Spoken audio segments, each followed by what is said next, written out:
Hey guys, Mile High back at it with another video. Today we're going to be going over a little bit of a different army. We're going to be testing out super VALKS and seeing if they're actually usable. I haven't actually used these very often, and I think it was Blueprint that actually made a video on these. So I made my own version of this army, and I was testing it out with the Yeti clone bomb. It's not bad. I will say, just a fair warning, it's definitely not meta. It's definitely not going to be as good as Root Riders or Dragons or anything like that. But if you guys are anything like me and like using different armies, different fun armies, this is definitely a usable army. So here's the army here if you guys want to copy it and all the equipment. There will be an army link in the description if you'd rather just copy it. So without further ado, let's hop into the first attack. Right onto the first base. This isn't ideal for these just because it is a really spread out base. More compact bases I believe are better for these. So all you're going to do is start off with your Yeti clone bomb wherever you're going to get value. Like I said, you don't always have to go for the TownHall. So in this base, with the TownHall being way over on the edge like this, I feel like it's just better to go get the value in this really stacked core. Unfortunately, with this army, you're not bringing a rage spell, so you're not going to get quite as much value from your Yeti Mites. And unfortunately, we don't get that Fire Spitter down. But now that my Yeti Bomb's done, I'm just going to use a couple baby dragons to just start cleaning some trash on the outside, just to set the funnel so we don't get anything to wander off on us.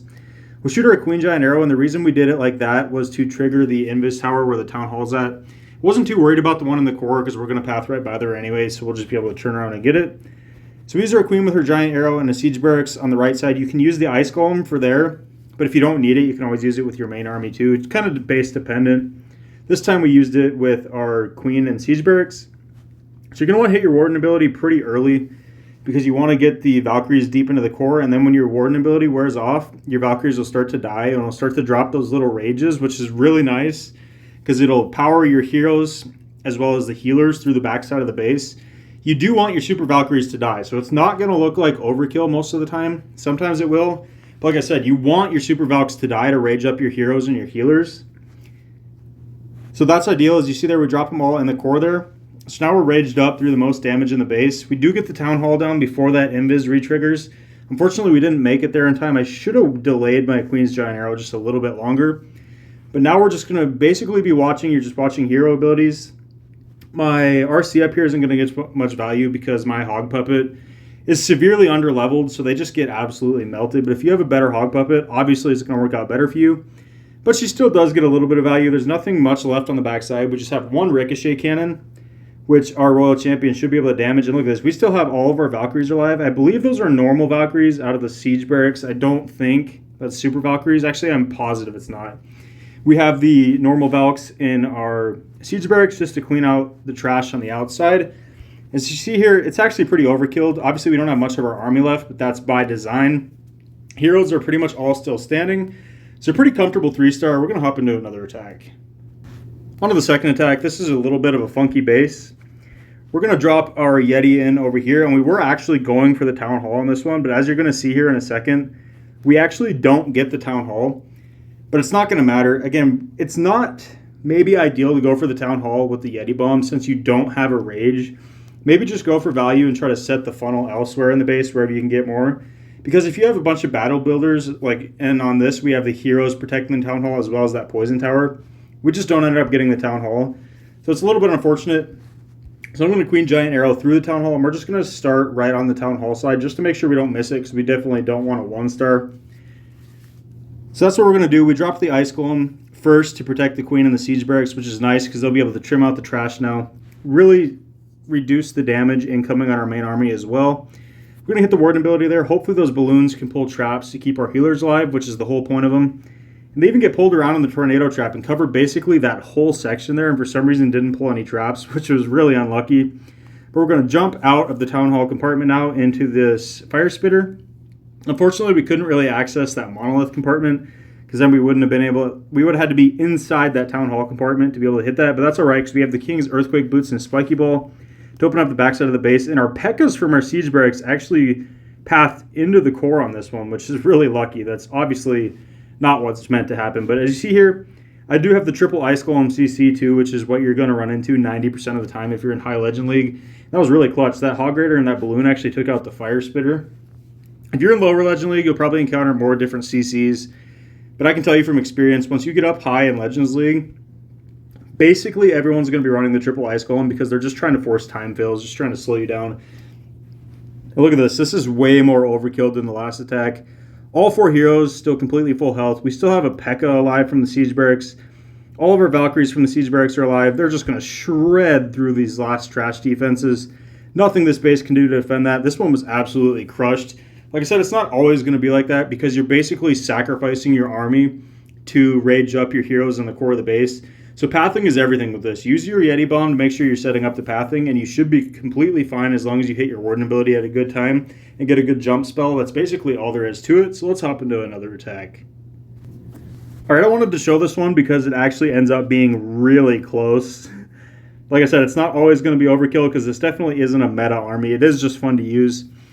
We're going to get tons of value here on the backside that we should be able to get the monolith, should be able to get an Inferno Tower, should be able to get both Fire Spitters, which is huge value. So I'm surprised it wasn't overkilled more than it was, but I didn't do a very good job pathing into the base after this. I made a poor decision because we kind of had a weird funnel setup. I just couldn't pass up all that value right there. So now we don't have that great a pathing, but we did get enough value to where we should be able to do some work on the backside. You see, I just didn't really have a good funnel. So all I'm going to do here is send my VALKS in, and then I'm going to try to wall break in there. And then I'm going to try to use my queen over here with her giant arrow in the siege barracks. Honestly, I should have probably used her closer on these storages because my pathing is going to get all screwed up here. My king's going to wander. Basically, all my Valkyries are wandering. They are pathing back in right here, and we do get that jump spell down. But honestly, like I said, it just wasn't a very good entry. After all that value we got on the back, it shouldn't have been this close. But now the Ice Golems are stalling us up, and we have that Raged Inferno Tower and both the Expos doing work to our army. Luckily, we did trigger the backside Rage Tower as well. It must have been the Queen's Giant Arrow that triggered that. And everything up here out of our siege barracks got absolutely wrecked because I basically sent them into the King and the Town Hall. So again, really poor execution on my part. With how much value I got out of that Yeti bomb, it shouldn't have been this close. But we also get a huge Earthquake Boots and Spiky Ball out of our King. So we're pathing through the backside, and at this point, it looks like it's crushed. But everything in this backside with that Rage compartment there are some major defenses back there. It is absolutely shredding our army. As you see, we have one of those little Rage spells drop from one of the Super Valks. And the unfortunate part here is we just don't have the wall open, which was our biggest issue because we have to beat on the walls now while taking all this damage from 2 ricochet cannons. There's 2 Teslas, just lots of damage on the backside of this base. As you see here, our King's going to go down, but he is going to go to Phoenix, but there's nothing he's going to be able to do because, like I said, there's no walls open.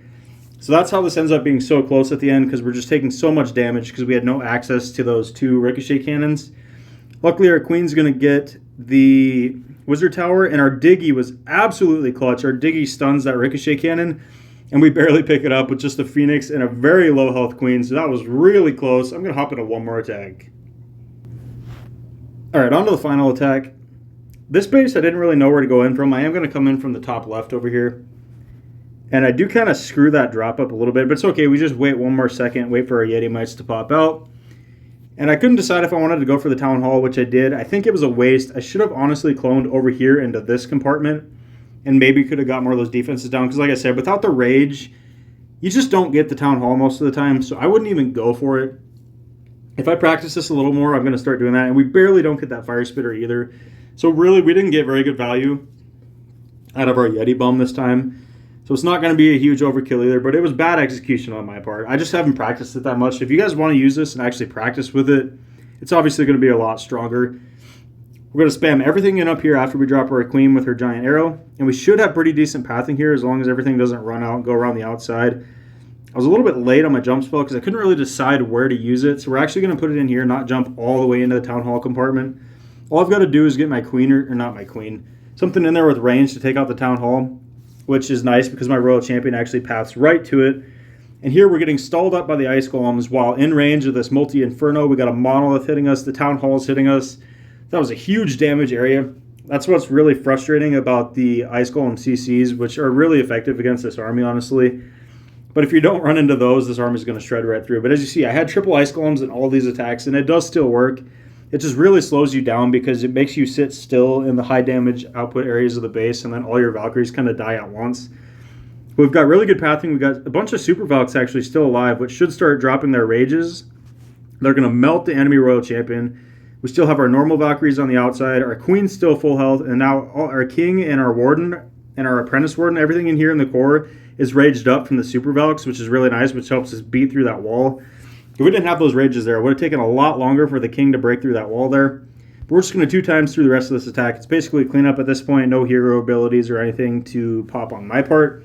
Just watching, hoping at 3 stars. And obviously we have plenty of power left. We still have our queen's full health, king's full health, warden's full health. We really don't have any troops left, but like I said, that's by design. You're basically sacrificing your Super VALKS to get the raged effect for your healers and your heroes. So it is a pretty fun attack. Like I said at the beginning, it's definitely not meta, but if you do like using different attacks like me, you guys might enjoy this. So give it a try. Let me know how it works out for you guys. Drop a like if you guys enjoyed, and I'll catch you guys next time.